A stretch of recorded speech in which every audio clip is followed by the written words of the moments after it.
All right, here's a lesson on reciprocal functions.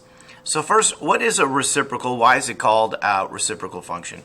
So if f of x just equaled x, that would be a slanted line. The reciprocal of x is 1 over x, and that's where we get the word from. So the reciprocal of just x is 1 over x, and this is what we're going to graph. So if I'm graphing 1 over x, I need to understand what an asymptote is. So an asymptote shows where a function is undefined on a graph. We usually draw it with broken lines, though an asymptote can be curved, and it shows where the graph is undefined. So if I think, what can x not be here? And we cannot have a 0 in the denominator. So x cannot be 0. So therefore x equals 0 is an asymptote because it shows what x cannot be. Y also can't be 0. If you made this equal to 0, there is no value for x that when you go 1 divided by anything would give you the answer 0. So y can also not be 0. And so y equals 0 is a horizontal asymptote. This also gives us the end behavior of the graph. So for a reciprocal function, the ends are not going up forever and down forever. The ends are going to an actual number. And that number that the ends are going to is the horizontal asymptote. We'll practice it in a moment. A reciprocal function, the parent, has no intercepts. So instead of using intercepts and zeros, we're going to use 2 points when we graph it. So if the reciprocal function is 1 over x, when I plug in 1, the answer is 1. When I plug in negative 1, 1 divided by negative 1, the answer is negative 1. So on this graph right here, I want you to notice that these pink broken lines are my asymptotes. That shows what the graph cannot be. So when I draw the graph, it is not going to touch the asymptote or cross over it. It's going to get closer and closer and closer and closer to it, but it's not going to touch. So if I have a point like 1, 1, there it is. The graph here, it's going to curve. So at a vertical asymptote, it's going to go to infinity or negative infinity. And then the right end behavior is going to go to the horizontal asymptote, which is 0. So this is what the curve looks like.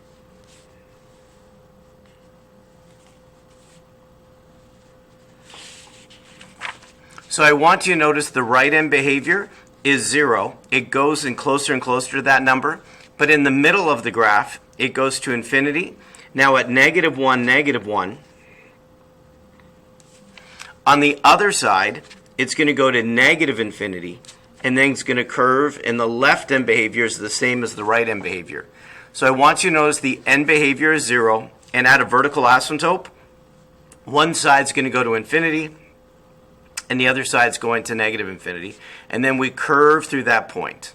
Oh, I knew this was going to happen to the camera. I'm not sure why it happens this way. It needs to get warmed up. But I'll get going here. There's my hockey player. All right, back in action here. All right, so what we're really practicing, though, is not just the parent, but what happens if we have graphing adjustments, transformations. So this is what we need to be able to graph. Where this is a reciprocal function, a, h, and k are just numbers. H tells me the vertical asymptote. K tells me the horizontal asymptote and the end behavior. H is the horizontal shift. K is the vertical shift. And A, the numerator, is going to be my vertical stretch. If A is a negative number, then there's also a reflection, and it's going to reflect across the x-axis. H affects all x coordinates, and K and A affect all y coordinates. So if you need to press pause and make sure this is in your notes so you understand it, make sure you go back and press pause so you can write this down if you need to. We're now going to practice. So take out some graphing paper, and we're going to practice graphing reciprocal functions. So here's an example of a reciprocal function that we're going to graph. So already we graphed just the parent. So that's what the parent looks like. So my picture is going to look like this, but it might be shifted. There might be a little stretch. But this idea that there are two curves, That's what's going to happen every time. All right, so how am I going to graph this? So it's important to recognize what h equals. So if I look here, h is positive 1. So again, I want to remind you of this. So it said x subtract 1. So h here in this sense, I want you to recognize that h, the sign will be different, but k, the sign will be the same. It'll take practice. So k is 2. And then a is the numerator, which is 1. Now when a is positive 1, that means there's no vertical stretch, no reflection at all. There's just 2 shifts. Now, h gives me the vertical asymptote. K gives me the horizontal asymptote. And then I have 2 points that I'm going to change. So that's 1, 1, and negative 1, negative 1 from the parent, what I just did. And how do I change points is to recognize which affects the x and which affects the y. So the h affects the x. And so I'm either going to add or subtract whatever that number is. So in this case, it's positive 1. So I take the x coordinate and I add 1. So now the new x coordinate is 2. I'm going to do the same thing here to the second one. The x coordinate's negative 1, add 1. It's now 0. To the y coordinate, it's k. And again, I'm going to add or subtract. Now, if I had an a value, I would have to do 2 things to the y coordinate. But a equaling 1, I just need to worry about the k value. And again, I'm going to add or subtract. If it's positive, you add. If it's negative, you subtract. So 1 plus 2, that's 3. And negative 1 plus 2, that's positive 1. And now we're going to graph this. So draw a set of axes with me. At any time, you can press pause.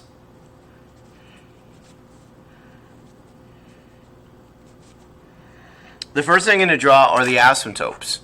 So the asymptote is at x equals, why did I say x equals 0? What does h equal? So the asymptote is at x equals 1. Dear me. So h gives you the asymptote. K gives you the asymptote. There it is. So at 1, we have a vertical asymptote. So I'm going to draw a vertical broken line over 1. That's what h equals. K is 2.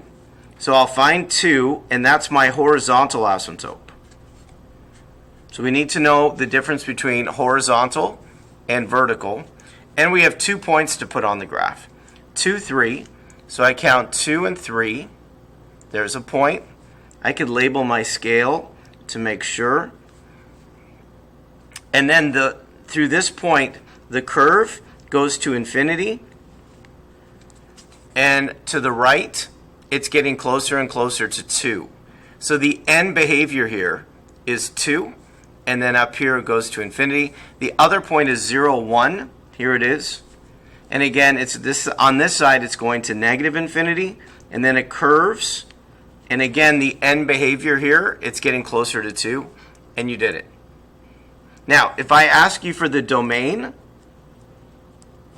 you would say x cannot equal 0. And if I ask you for the range, you're going to say that y can't, not 0. Where's the asymptote? So x cannot equal 1. And for the range, y cannot equal 2. If I ask you for the end behavior, you would say as x approaches infinity, the function approaches 2. That's the horizontal asymptote. As x approaches negative infinity, the left end behavior is also 2. This is different than a polynomial where we went to infinity or negative infinity. For a reciprocal, it's going to a number, and that number is k. And that's the end behavior. Let's try this again. Can you write down the second equation? Let's graph it together. So the first thing I want to recognize is what h equals. That's negative 2. What k equals, that's negative 1. And what a equals. And I recognize that a is negative 1. So it's going to be a reflection. We'll do that in a moment. Our vertical asymptote, I'll call it VA, is what h equals. Make sure I don't make a mistake this time. It's negative 2.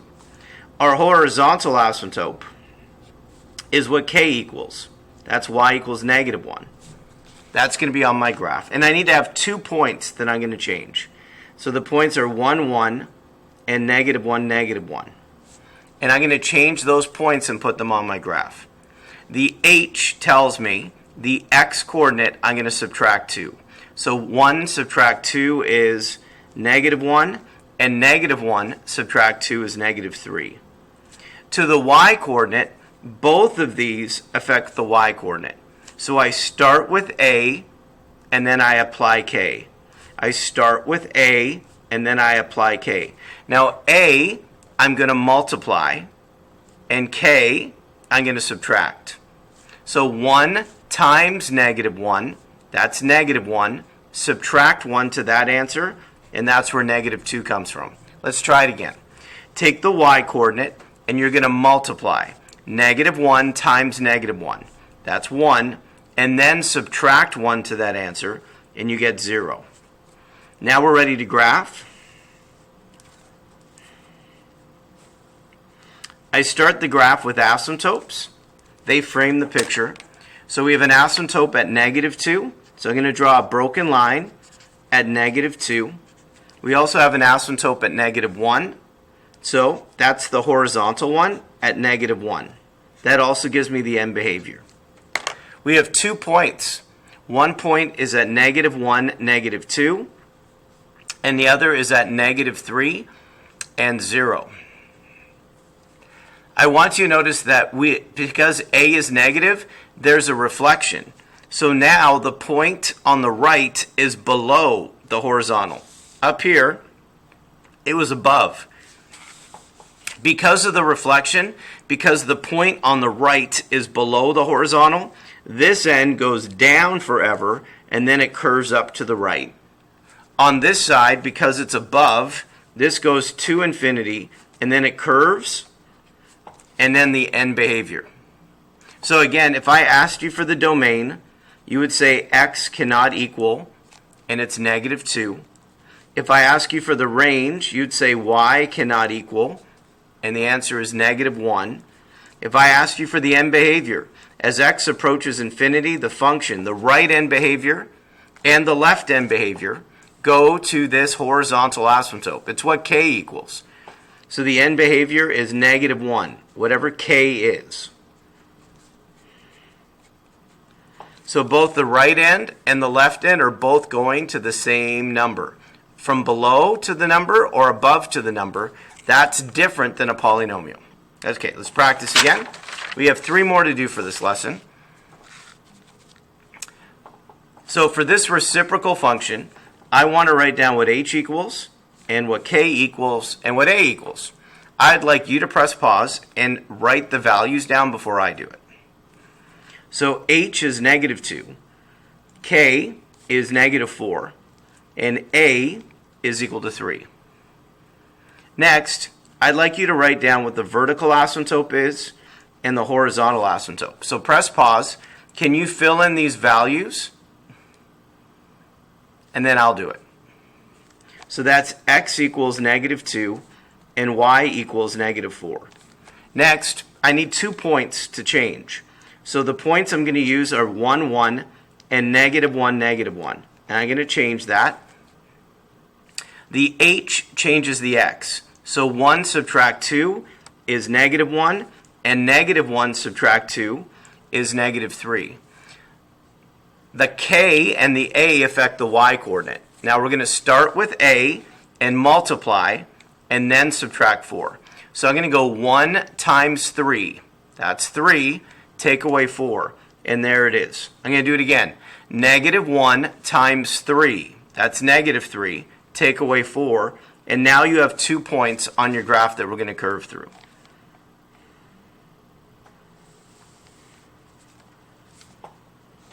So draw the graph. It'd be great if you drew the graph before me. So press pause and see if you can do it. Or you can watch again. So we have a vertical asymptote. We have a horizontal asymptote.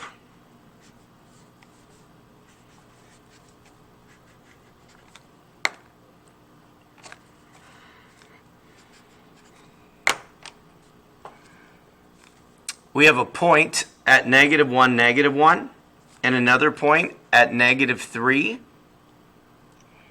and -7.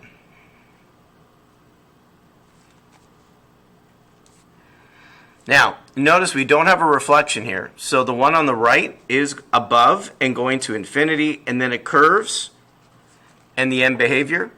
Here, on the other side below, it goes to -infinity and then curves up and joins the asymptote. Notice again, we have two curves. In the middle, it goes up forever and down forever. On the sides, it flattens out to the horizontal asymptote.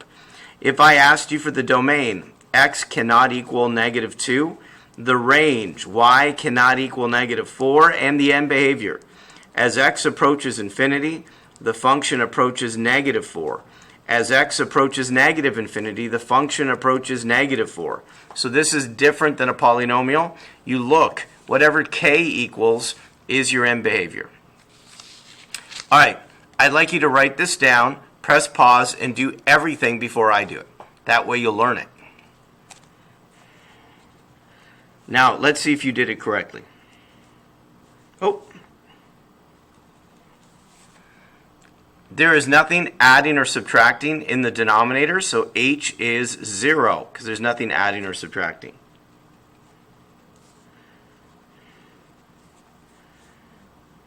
So the vertical asymptote is at 0, and the horizontal asymptote is at 2. And then we have 2 points we're going to change. 1, 1, and -1, -1. Notice h is 0, so when I add 0, the x stays the same. So the x values don't change when h is 0. The y coordinate, I'm going to multiply and then add. So 1 times -2 is -2, and then add 2 and you get 0. -1 times -2 is +2, add 2 and it's 4. I want you to notice that a is negative, so we do have a reflection when we look at it. All right, now we're going to draw the graph.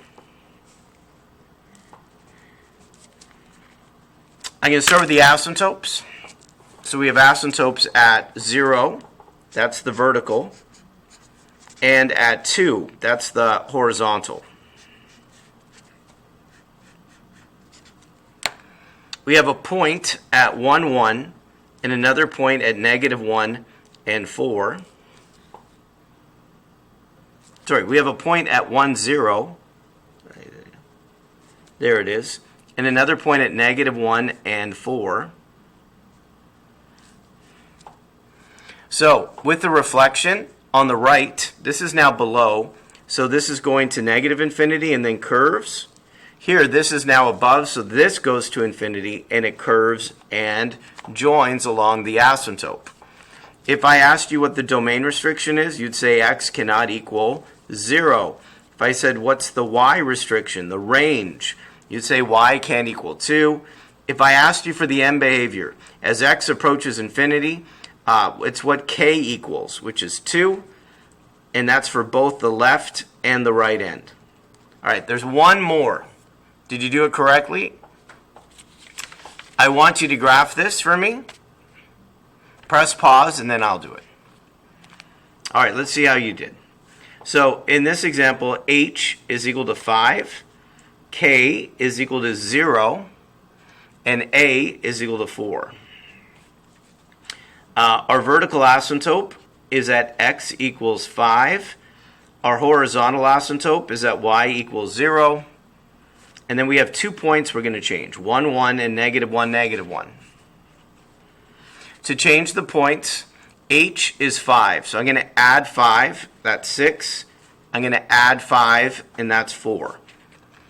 To the y coordinate, when I multiply times 4, so 1 times 4 is 4, and there's no number to add to it that would change it. So this is going to be 4, and this is going to be -4 when you multiply. When you add 0, it stays that answer. Graph this.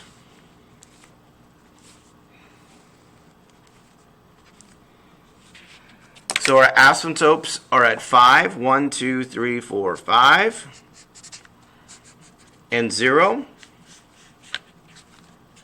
So draw an asymptote at 5 and at 0. 6, 4, and 4, negative 4. So those are the points I'm going to curve through. So this is going to infinity and it curves. This is going to negative infinity and it curves. And then the domain, what can x not equal? That's what h is. The range, what can y not equal? That's k, which is 0. And then the end behavior. So as x approaches infinity, the function approaches 0. As x approaches negative infinity, the function approaches 0. That's what k is. And there's your lesson on reciprocal functions. Mr. G Math, over and out. Till next time.